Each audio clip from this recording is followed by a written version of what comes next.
And I think you sort of saved their job here, right? Maybe. In real life? Yeah. Yeah, kind of. Kind of because of the talk I'd had with Jeff. I can't remember if I had that talk before the match or after. And even though I wasn't reading, I was reading the Observer up until the issue came out about the match, and that's when I decided I didn't want to hear, because again, it was special to me. Yes. So why give someone else the opportunity to change the way you feel about change the way I feel? But I do remember, I think Meltzer said I did more for the the Guns in those few minutes than the company had done for them in the last couple of years. Something along those lines. I don't know if that's written down there. You could say, wait, guys in a handicap match, how does that put the other guys over? But in the story we told, I thought it did. The Torchwood, right. They went backstage to Jeremy Borash interviewing Foley. He said he doesn't know what to say, so he's going to borrow lyrics from KC and the Sunshine Band. That's the way? Because that's the way. I like it. He said he's looking forward to the match with the Guns because they're sizzling hot these days. But he says he is going to tweak the match a little bit. Foley approaches Jarrett backstage and said he's got one heck of a main event. First he blood? said he wants to tweak it a bit. And he began strumming a guitar and singing tweak it, to Michael Jackson's Beat It, Beat It. Tweak it. It was one of the fun things about TNA was that you could take inside jokes, like put them on TV. JB and I'd like to tweak it a little bit. I had a pair of tights that said tweak, and on the other one said tweet, because we were the Tweak and Tweet connection, and he got tears in his eyes when he saw I had made tights, and I gave them to JB as a gift. You think he and I have it on good authority, he wears them to bed every night with his lovely wife, Miss Vanessa, who doesn't think I know her name.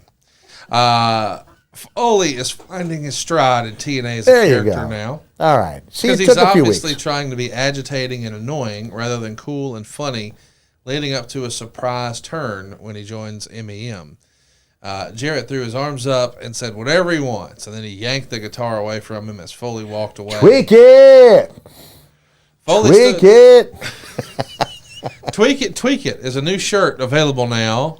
Go check it out. We've got the link right there for you to order. Why not?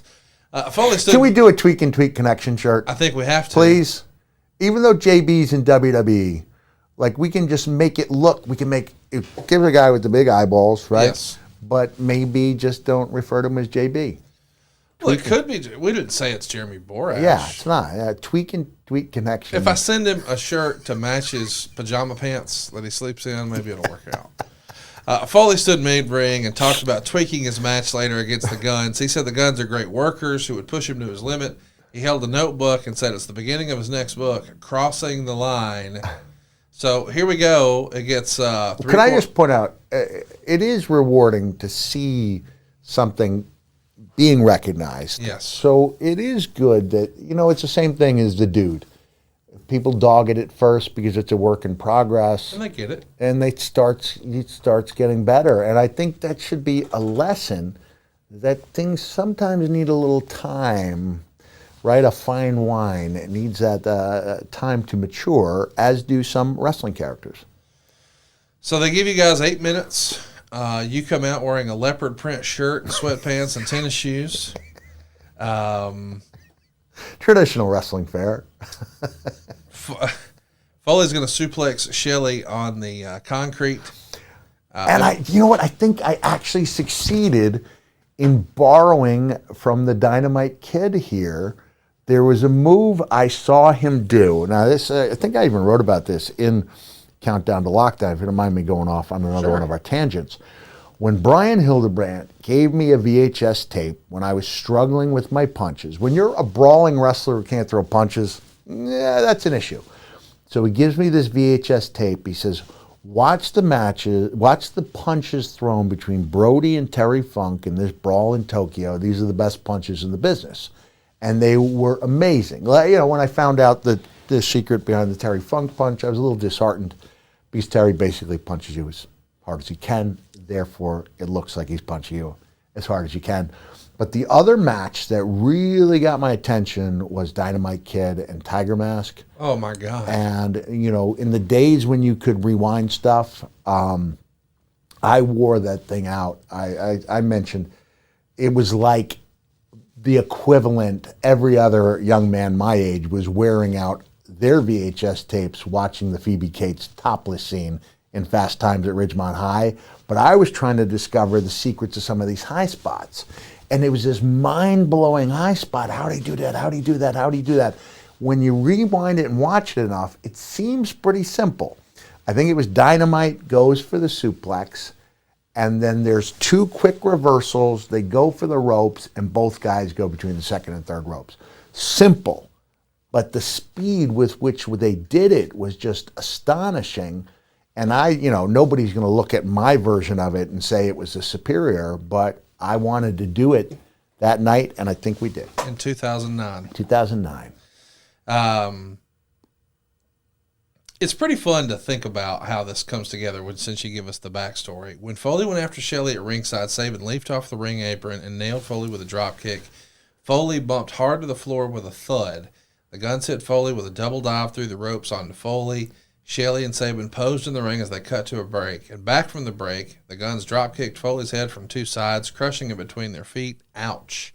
Sting didn't like Sabin imitating his yell mockingly, so Sting yanked him to the floor and gave him a scorpion death drop. Foley then gave Sabin a double-arm DDT, and he pulled out his trademark sock, shoved it into Shelley's mouth.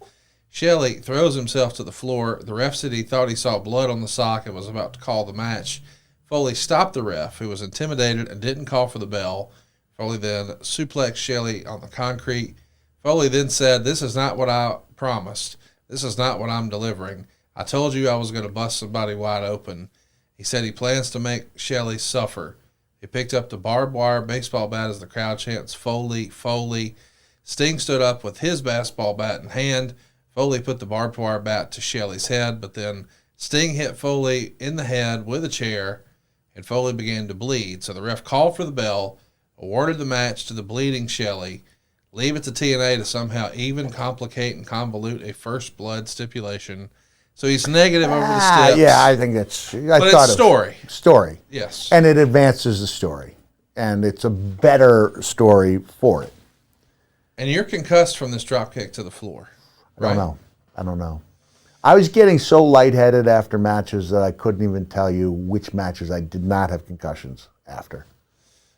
You're to cut a promo on the Go Home Impact to do the final build for you versus Sting, and there's 2 chairs in the ring in the Impact Zone. So we do not have Meltzer saying Foley did more for the Guns in that match. Like, we'd have to try to find that and do that next week. Oh, yeah. Well, we can. Because that really meant a lot to me. It was always important to me, even though I'm clearly trying to reach a goal for myself, to try to make sure, nobody getting hurt is the worst case scenario for me. I want to put some shine. I want people to see in the Guns what I see in them. Yes. And I think that match helped.